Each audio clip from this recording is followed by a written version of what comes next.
Bien le bonjour à toutes et à tous. L'essentiel de l'actualité de ce lundi 10 octobre 2022 a commencé par l'opération Grand Ménage, la 57e édition cette nuit dans le quartier Blansville, dans la commune d'Adjamé. Samedi, les rues ont été débarrassées de toutes sortes d'immondices. Le ministre Bouaké Fofana et le maire d'Adjamé étaient sur le terrain. Le point de Khalil Diomandé et Jean-Luc Bambou. Gants bien fixés, pelle entre les mains, le ministre Bouaké Fofana et le maire de la commune d'Adjamé aux côtés des populations du quartier Makassi pour l'opération Grand Ménage, curage des caniveaux et balayage des artères. Jeunes et vieux, tous sont à la tâche pour donner peau neuve à leur environnement. Il était important pour nous de sortir aujourd'hui pour nettoyer notre cadre de vie parce que nettoyer c'est la santé. Quand tu sors tu vois ton environnement propre, tu es heureux. Pour mieux véhiculer le message, le ministre Bouaké Fofana mise sur le porte-à-porte. Les responsables de commerce sont invités à s'investir véritablement pour l'embellissement de leur cadre de vie.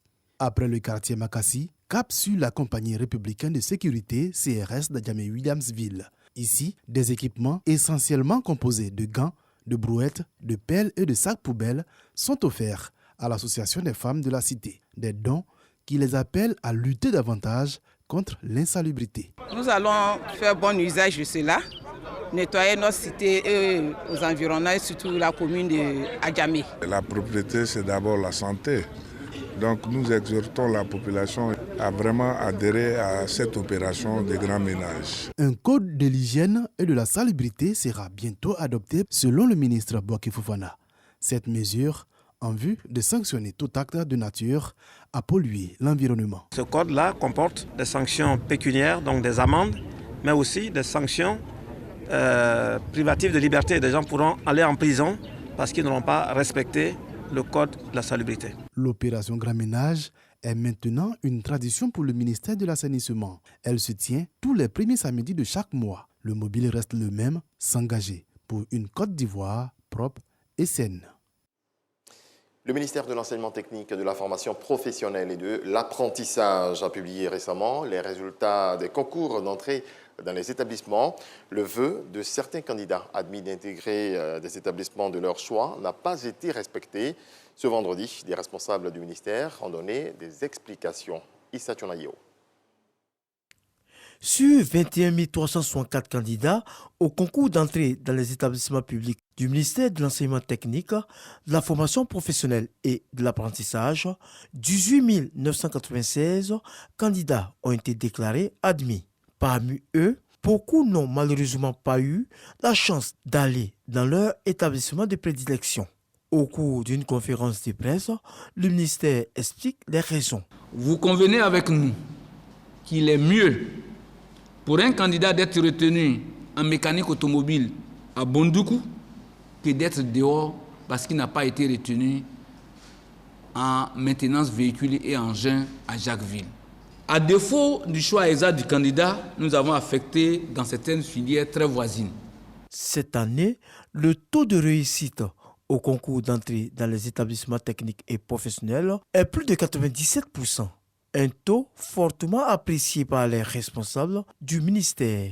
Nous voulons donc insister sur le fait qu'un certain nombre de nos centres de formation professionnelle ont été érigés en lycées professionnels, avec l'ouverture pour ce fait de la filière BT industrielle.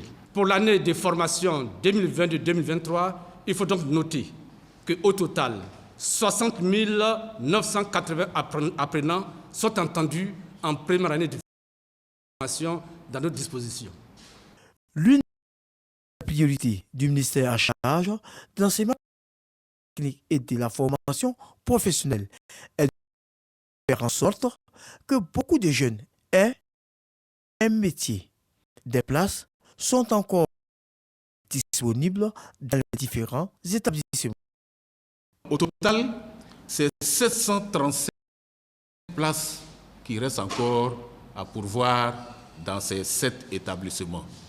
Et c'est en raison de cet effectif important que Monsieur le ministre de l'Enseignement technique, de la formation professionnelle et de l'apprentissage a jugé bon qu'un concours exceptionnel soit réouvert à partir du lundi 10 octobre jusqu'au 31 octobre pour donner de la chance à certains jeunes de ce pays.